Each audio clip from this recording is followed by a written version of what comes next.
The silence in the council chamber hurt worse than any scream.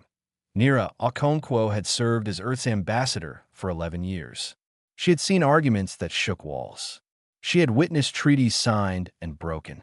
She had watched species threaten war over mining rights to dead moons. But she had never seen this. 400 representatives from across the galaxy, and not one of them could speak. The holographic display showed it clearly. A dark wave moving through the stars. Billions of shapes, each one a living ship, each one hungry. The Valith swarm had returned after 10,000 years of silence. The ancient enemy that had nearly consumed the galaxy before humanity even discovered fire. How long? Nira asked. Her voice sounded too loud in the quiet room. High Chancellor Mortaith, a tall being with silver skin and 6 arms, finally moved. His hands trembled as he adjusted the display. At current speed, they will reach the Outer Federation worlds within 4 months. Central systems within 8. Complete galactic consumption within 3 years. 3 years. 3 years until every living thing became food for the swarm. What is the defense plan? Nira asked. Nobody answered. She looked around the chamber. The Pelari ambassador was already packing her documents. The Kathrani representative had disconnected his holographic feed. One by one, the lights representing other species winked out as they left the meeting. There must be a plan, Nira said, her voice rising. The Federation has the largest fleet in galactic history. We have weapons that can crack planets. We have Ambassador Okonkwo. Mortaith raised one hand. His voice carried the weight of someone already grieving. The Federation is dissolved. As of this moment, each species will pursue its own survival strategy. The Pelari will retreat to their nebula strongholds. The Kathrani will enter deep hibernation beneath their ice worlds. The Mozari are evacuating to the Andromeda galaxy. And the species that cannot run, the species that cannot hide. Mortaith looked at her with something like pity. They will do what all species do when facing extinction. They will die. Nira felt her hands form fists.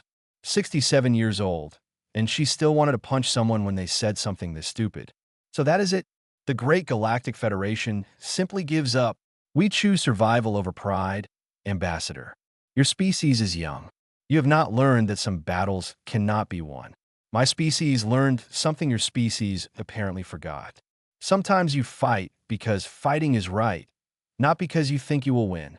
Mortaith almost smiled. Almost. A beautiful sentiment. It will make a lovely epitaph for your kind. The council chamber emptied. Within an hour, Nira stood alone among the floating seats and darkened displays. She contacted Earth Command on a secure channel. Admiral Dmitry Volkov appeared on her screen. He was old like her, with a face carved by decades of military service. Ambassador, I have been watching. I assume the Federation has abandoned us. Completely. They are running, hiding, or dying. Nobody is fighting. Then we fight alone. Nira felt something warm spread through her chest. Fear, yes, but also something else. Something that felt like purpose. Can we win? Volkov was quiet for a long moment. Probably not. But we have 47 colony worlds full of people who cannot run. We have allies who trusted the Federation and now have nowhere to go. We have children who deserve a chance to grow up. He paused. I would rather die trying than live knowing I did nothing. Admiral, I need to tell Earth government something. I need to tell our people something. Tell them the truth. Tell them the galaxy is running scared, and someone needs to stand in the path of the storm. Tell them that someone might as well be us. Nira ended the call and stood in the empty chamber for a while longer. Through the viewport, she could see the stars. Somewhere out there, the swarm was coming. Billions of hungry mouths. Trillions of grasping limbs. A force that had broken civilizations for longer than humans had existed. And humanity was going to fight it alone. She thought about what that meant. Not victory, probably not even survival, but something else. Something her grandmother had told her as a child on the plains of Kenya. When the lion comes for the village, you do not ask if you can win. You ask if you can slow it down long enough for the children to escape. Maybe that was all humanity could do. Slow the swarm. By time. Give other species a chance to hide deeper, run farther, survive longer. Or maybe, just maybe, the lion would find that humans fought differently than anything it had hunted before. Nira left the council chamber and began composing a message to every human world. The words came easily because they came from somewhere deeper than thought. Citizens of Earth and all human colonies. The Galactic Federation has fallen. An ancient enemy approaches. Every other species has chosen to flee or hide. We have chosen differently. We have chosen to stand. Not because we are certain of victory, but because standing is who we are. Prepare yourselves.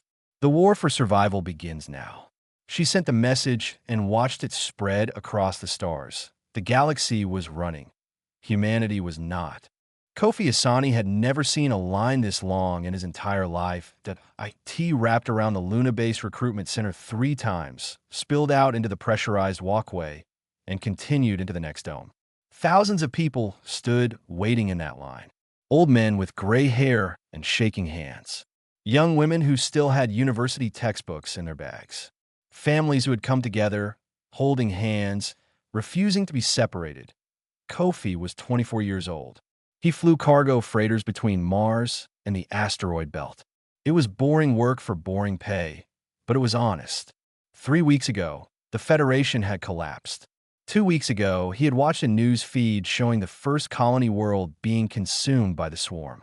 He had not slept well since then. Name and occupation, said the tired woman behind the desk when he finally reached the front. Kofi Asani, freighter pilot. Any combat experience? No. Any military training? No. She looked up at him with red eyes. She had probably asked these questions 10,000 times today. Then why are you here? Kofi thought about it. He thought about the colony where he had grown up before raiders destroyed it when he was 8. He thought about the foster families on Mars who had raised him. He thought about the freighter crew who had become the closest thing he had to a family now. He thought about a galaxy full of monsters coming to eat everything he had ever known. Because somebody has to fly the ships, he said simply. The woman almost smiled. She handed him a datapad. Report to Training Base 7. Welcome to the Human Defense Fleet. 3 domes away, Admiral Volkov stood in the command center, watching numbers climb on a holographic display. Ships being converted from civilian to military use. Weapons being manufactured in factories that had built toys last month. Soldiers being trained by veterans who had fought in small border conflicts and now faced the greatest war in galactic history. 800 warships had become 12,000 in 6 weeks. It was not enough. It would never be enough. But it was something. Admiral Dr. Amara Diallo entered the command center carrying a datapad like it contained the secrets of creation. She was the best xenobiologist in human space, and she had been studying Valith remains recovered from ancient battlefields. I found something. Volkov turned. Good news or bad? Potentially good. The swarm avoids certain radiation signatures. High-frequency gamma bursts in a specific wavelength cause them to redirect their movement. They're not killed by it, but they will not pass through it willingly. Can we weaponize that? I believe so. It will not stop them, but it could slow them, force them into kill zones. Buy us time. Time. That was all they were really fighting for. Time for other species to hide. Time for refugees to escape. Time for children to grow a little older before the darkness came. Do it, Volkov said. Whatever resources you need. Across the solar system, humanity prepared for war. On Earth, factories that had built cars and furniture now built rifles and armor. On Mars, mining operations diverted all metal production to warship construction. On the colony worlds, farmers learned to shoot between harvests. Not everyone fought with weapons. Some fought with words. Ambassador Okonkwo spent her days meeting with refugees from abandoned Federation species. The Kathrani who had failed to reach hibernation sites. The Mozari who could not afford passage through the Andromeda Gates. The Pelari who had refused to abandon their allies. You are welcome here, she told each group.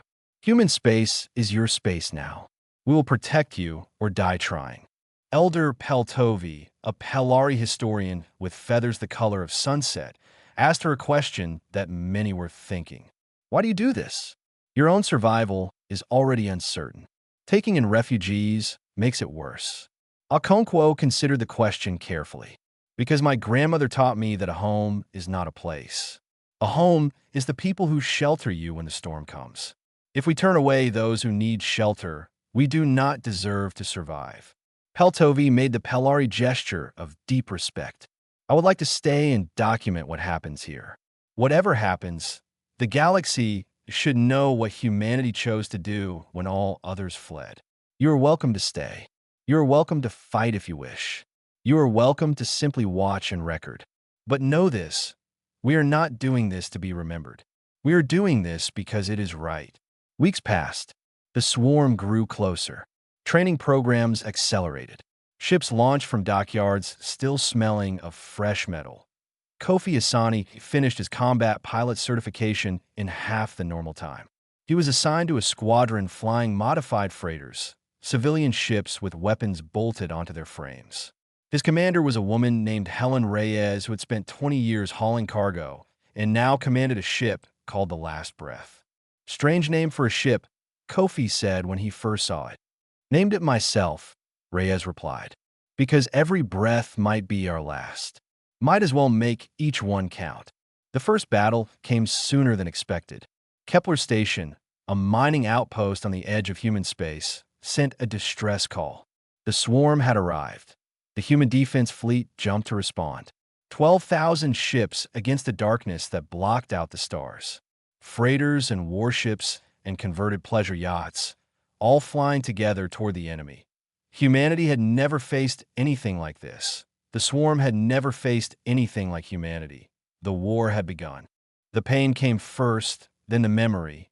Kofi Asani opened his eyes in a medical bay that smelled like burned plastic and fear. Half the ceiling was missing, replaced by emergency patches that glowed orange with warning lights. Through a cracked viewport, he could see wreckage floating in the void. Human ships, swarm organisms, all mixed together in an endless field of death. "Easy," said a voice beside him. A medic with tired eyes held his shoulder. "You took a bad hit. Your ship is gone. You are alive. That makes you lucky." Lucky. Kofi remembered the battle. He remembered the swarm coming in waves that never ended. He remembered firing until his weapons overheated, then ramming enemy ships because he had nothing else to give. He remembered his wingman exploding beside him. He remembered screaming. "How many?" he asked, his voice rough. "How many did we lose?" The medic looked away. That was answer enough. 6 months had passed since the war began. The Thermopylae Line, named after an ancient battle where few stood against many, stretched across 3 star systems. Every day brought new attacks. Every day brought new deaths. 4 million human soldiers had died. 3,000 ships had been destroyed. But the line held. Admiral Volkov studied the battle maps in his command center with eyes that no longer seemed to close. The swarm lost billions of organisms in their attacks, but billions more always came. It was like fighting the ocean. You could push back the waves, but the tide always returned. "Sir," Dr. Diallo entered with her usual energy. Even in the middle of extinction, she moved like someone who had just discovered something wonderful. "The Sunfire weapon is ready. We have tested it on captured swarm organisms. It works." "Show me." The holographic display changed to show a section of space filled with swarm creatures. Then a bright light pulsed through the area. The creatures did not die, but they scattered, fleeing in all directions, unable to coordinate their movements. "The radiation disrupts their hive connection," Diallo explained. "They become separate creatures instead of one mind. Still dangerous, but confused. Easier to fight." Volkov felt something he had not felt in months. Hope. Small and fragile, but real. How quickly can we deploy this? Weeks for the first satellites. Months for full coverage. We might not have months. Then we make the weeks count. Across the Thermopylae Line, humanity fought and died and refused to break. Kofi returned to duty 2 weeks after waking in the medical bay. His new squadron flew newer ships, faster and better armed than his old freighter. But the faces around him were younger than before. Too many experienced pilots were gone. Asante, Captain Reyes, appeared on his communication screen. Her ship, the Last Breath, had survived 3 major battles. It was held together by patches and prayers now. We have a situation. Refugee convoy incoming from the Pelari colonies. Swarm interceptors are on their tail. On my way. The battle was short and brutal. Kofi and his squadron destroyed the interceptors, but not before 2 refugee ships were damaged. As the survivors limped toward human space, Kofi found himself flying alongside a transport filled with Pelari families. Through the viewports, he could see children with bright feathers pressing their faces against the glass, watching the human fighters escort them to safety. This was what they were fighting for. Not territory, not pride. This, Ambassador Okonkwo met every refugee ship personally. It had become her ritual. She learned names. She heard stories. She made promises she was not certain she could keep. You are safe now, she told each group. Human space is your home. The Pelari Elder Peltovi had stayed true to her word. She documented everything, broadcasting her observations to hidden receivers across the galaxy. The humans continue to amaze me, she recorded one night. They're losing this war. Everyone knows it. They know it too. Yet they keep fighting. They keep taking in refugees. They keep standing in the path of the swarm. She paused, searching for words. I have studied many species. I have never seen anything like this. The humans call it stubbornness. I think it might be something more. I think it might be love. The swarm adapted. It always adapted. But something strange was happening. Human tactics confused the hive mind. Human unpredictability created patterns it could not predict. Every time the swarm learned one strategy, humans invented 3 more. Volkov noticed it first. They're slower to adapt against us than they were against the old Federation records show. Why? Diallo had a theory. The swarm learns by absorbing. It has absorbed thousands of species, all of them logical, all of them predictable. Humans are different. We do things that make no sense. We sacrifice ourselves for strangers. We fight battles we cannot win. We value things that have no survival benefit. The swarm cannot understand us because we do not fully understand ourselves.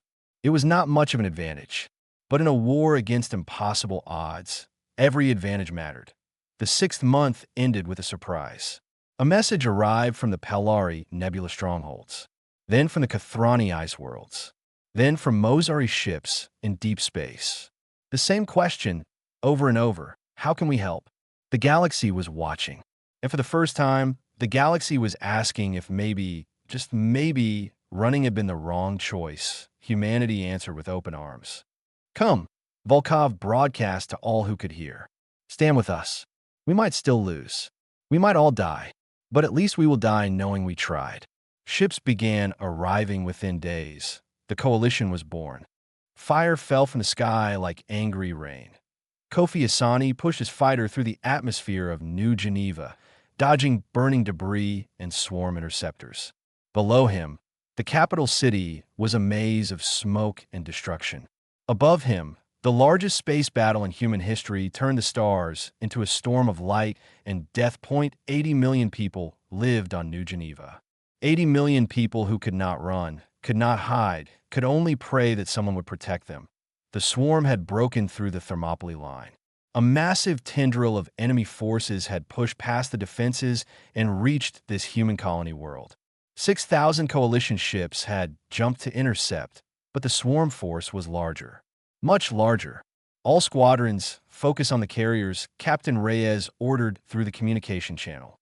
Her ship, the Last Breath, led a group of converted freighters toward the biggest enemy vessels. Take out their spawning centers, slow their reinforcements. Kofi followed the order, weaving through enemy fire toward a swarm carrier the size of a small moon. Its surface pulsed with new organisms being born, each one ready to kill. He fired everything he had into its vulnerable spots, watching chunks of alien flesh explode into the void out on the surface. The ground war was even more brutal. Human soldiers fought in the streets, in the forests and the mountains. They fought with rifles and rockets and bare hands when nothing else was left. The swarm had consumed many species, but none of them had fought like this. That a swarm warrior broke through a defensive line and faced a human soldier named David Park. David was 20 years old, a farmer's son who had learned to shoot 3 months ago. The warrior was 8 feet tall, covered in armor plates, designed by millions of years of evolution to kill. David shot in the face. When it did not fall, he shot it again. When his rifle jammed, he grabbed a broken piece of metal and stabbed the creature until it stopped moving. Then he picked up another rifle and kept fighting. This scene repeated across the entire planet. Humans dying, yes, but taking the enemy with them. Fighting in ways the swarm had never seen. Using tactics that made no logical sense but worked anyway. Dr. Diallo arrived on the surface with urgent news. The queen organism is here, she told the commanders. The Central Intelligence coordinating this entire attack. If we kill it, the tendril will collapse. Where? Volkov asked through a video link from orbit. Underground, in a mountain range north of the city. It is heavily protected, but if we can get a strike team close enough, I will go, Kofi said immediately.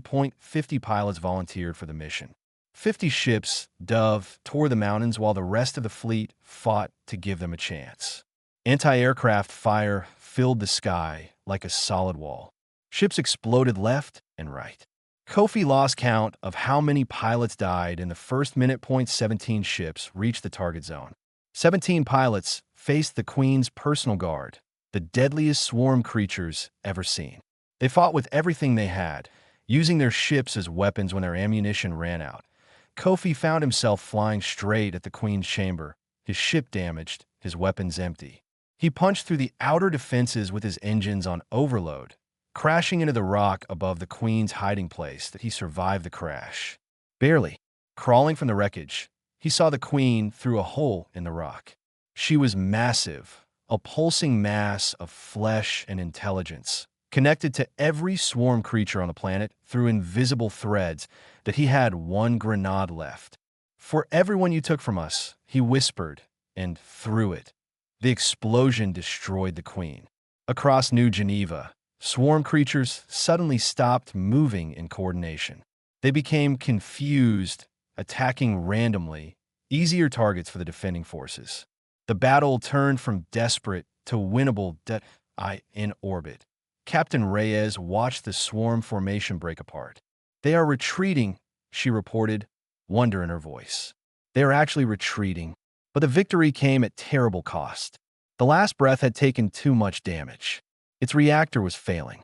Reyes had a choice: eject and save herself, or steer the dying ship into a swarm carrier threatening the evacuation routes. She chose the carrier. Her last transmission was simple: tell them we held the line. The Battle of New Geneva ended with human and coalition forces victorious. The planet was scarred but saved. 80 million people lived because soldiers like David and pilots like Kofi and captains like Reyes had refused to give up. Kofi was pulled from the wreckage of his ship by rescue teams. His legs were broken. His lungs were filled with smoke. But he was alive, and so was the world he had fought to protect.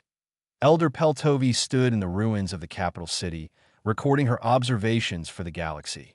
Tears ran down her feathered face. I watched them die today. I watched them choose death to protect others. I do not understand it. I do not think I will ever understand it. But I know that it is beautiful. Ambassador Okonkwo addressed the survivors that night, standing in the ashes of what had been a city square. She did not speak of victory. She spoke of loss. She read the names of the dead until her voice gave out. Then others continued reading for her. But at the end, she said something that spread across the galaxy. They called us young. They called us foolish. They said we did not understand war. Perhaps they were right. Perhaps we do not understand war the way older species do. We do not know when to stop fighting. We do not know when to accept defeat. We do not know how to abandon those who need us. She looked at the stars above the burning city. We think that is a feature, not a flaw. 12 voices argued in 12 languages, and somehow Admiral Volkov understood none of them. The command center had changed in the years since the war began. Human officers still filled most positions, but now Pelari navigators worked beside them. Kathrani weapons experts shared stations with Mozari engineers. A dozen species, all former refugees or returning allies, all working together because humanity had given them a reason to try. We cannot hold the outer systems. The Kathrani commander clicked through his translator. We must retreat to the core. Retreat means abandoning 3 colony worlds, a Mozari admiral replied. Millions of civilians. Civilians who will die anyway if we lose the fleet protecting them. Volkov let them argue. These debates had become normal. The coalition was messy, disagreement was constant, but it was also alive. It was also fighting. Enough. He finally raised his hand. The room fell silent. We hold the outer systems. We evacuate who we can. We defend who we cannot evacuate. And we make the swarm pay for every inch of space. That strategy will cost us ships we cannot replace, the Kathrani said. Yes, it will. But those colony worlds trusted us to protect them. Breaking that trust will cost us something we definitely cannot replace. The coalition had grown beyond what anyone expected. Pelari stealth ships served as scouts and raiders. Kathrani vessels, designed for ice mining, had been converted into devastating ram ships that could punch through swarm formations. Mozari engineers had improved human reactor technology, giving their ships 30% more power. Together, they were still outnumbered. Together, they were still losing. But they were losing slower than before. In the medical wing, Kofi Asani learned to walk again. His legs had been crushed in the crash on New Geneva. The doctors had rebuilt them with metal and synthetic muscle, but using them still felt like walking on fire. He did not complain. Complaining seemed pointless when so many others had lost much more. You could retire, the doctor told him. You have done enough. Nobody would blame you. Kofi thought about Captain Reyes steering her dying ship into the enemy. He thought about the pilots who had died beside him in the mountains. He thought about the children on the refugee transport, watching human fighters protect them. I will fly again, he said. When do I start rehabilitation? Across the coalition, humanity revealed its greatest secret. Project Prometheus, named after an old Earth myth about stealing fire from the gods. A network of satellites that could generate sunfire radiation across entire star systems, creating dead zones the swarm could not cross. The problem, Dr. Diallo explained to the coalition leadership, is deployment. The satellites must be activated from within swarm-controlled territory. The activation signal requires a ship to remain stationary for 6 hours while surrounded by enemy forces. A suicide mission, the Mozari admiral said quietly. Yes, multiple suicide missions. We need teams to deploy and activate at least 12 satellite clusters to create an effective barrier. Ambassador Okonkwo watched the faces around the room. Fear, yes, but also determination. This was what the coalition had become. Species who had run from the swarm now volunteered to die fighting it. I will go, Kofi said. His legs still ached. His ship still smelled like blood. But he was the best pilot they had left. I know the swarm. I know how they move. I can give our teams the best chance. 10,000 others volunteered. Umans, Balyari, Katrani, Muzari. Too many for the mission. They drew lots like soldiers had done for thousands of years, letting fate decide who would sacrifice everything. Elder Peltovi broadcast her final observation before the mission launched. I came here to document humanity's end. Instead, I have documented something else.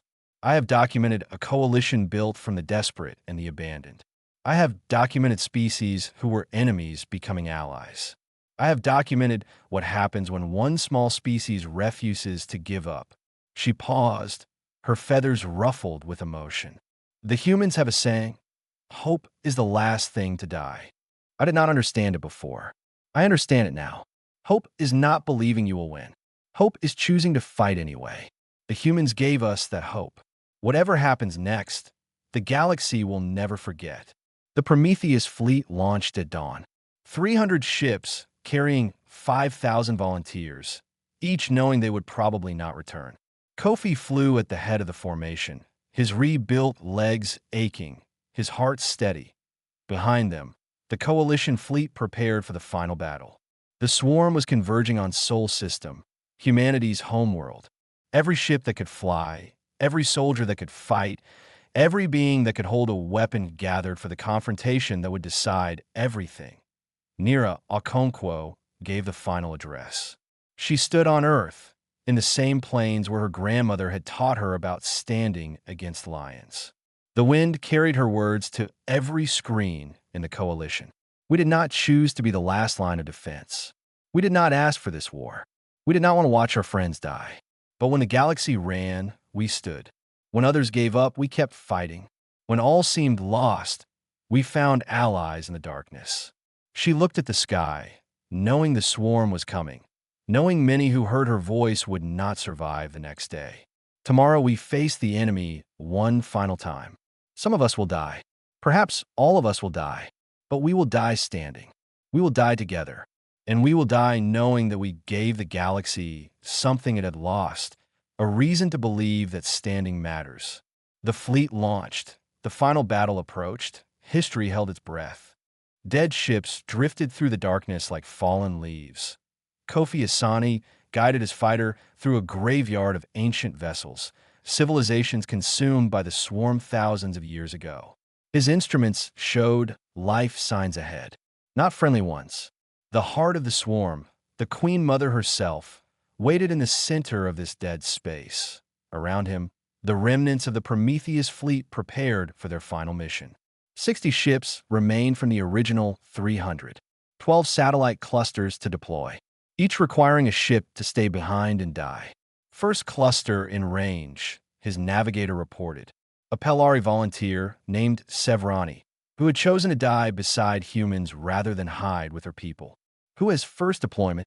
Ido. A human voice. Lieutenant Maria Santos, 22 years old, fly her first and last combat mission. See you on the other side, Commander. Her ship broke formation and dove toward the activation point. Swarm interceptors swarmed around her immediately. She fired back, not to survive but to buy time. 6 hours. She needed to hold for 6 hours. She lasted 4 before her ship exploded. But the satellite activated. The first Sunfire beacon blazed to life, spreading radiation that scattered swarm forces for light years around. Cluster 1 active, Kofi reported. 11 to go. At Sol System, the final battle had begun. The Coalition fleet, everything they had left, faced a swarm armada that darkened the stars. Admiral Volkov commanded from the bridge of his flagship, watching the tactical display with calm eyes. All ships engage at will. Protect Earth. Protect our home. The battle was chaos. Ships exploded every second. Swarm organisms died by the millions, but millions more took their place. Human destroyers rammed enemy carriers. Pelari stealth ships struck from shadows. Kathrani rams punched holes in enemy formations. On Earth, Ambassador Okonkwo watched the sky burn. She had evacuated to a shelter with other civilians, but she refused to hide underground. If Earth fell, she wanted to see it. If Earth survived, she wanted to witness that too. They are fighting so hard, Elder Peltovi said beside her. The Pelari historian had stayed on Earth, recording until the end. Even now, even facing death, that is what we do, Okonkwo said simply. We fight until we cannot fight anymore, and then we fight a little more. Deep in swarm territory, Kofi watched his fleet shrink. 7 clusters activated, then 8, then 9. Each deployment cost more ships, more lives, more friends he would never see again. Commander, Sevrani's voice trembled slightly. Final cluster is in range, but we only have 2 ships left, you and me. Kofi looked at his instruments. The Queen Mother was close now, so close he could almost feel her presence, the vast intelligence coordinating the entire swarm invasion. If he could reach her, while Sevrani activated the final satellite, the mission would be complete. The network would ignite. The swarm would lose coordination forever. But reaching the Queen Mother was suicide. Sevrani, begin activation sequence. I am going for the Queen. You will die, probably. Activate the satellite. His fighter screamed toward the Queen Mother's location. Swarm defenders rose to meet him. Hundreds of interceptors against one small human ship. He dodged, weaved, fired, and kept flying. Pieces of his ship tore away. Warning lights screamed. His blood dripped from a wound he did not remember receiving. The Queen Mother appeared before him. Massive, ancient, the mind behind every horror the swarm had committed. She reached for him with tendrils of thought, trying to understand this small creature that dared attack her. Kofi thought about his family, lost when he was a child. He thought about Captain Reyes and the last breath. He thought about everyone who had died so he could reach this moment. We are small, he said, arming his final weapons. We are brief, but what we choose to protect makes us infinite.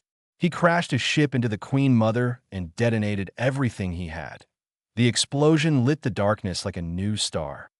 Across the galaxy, the Sunfire network ignited.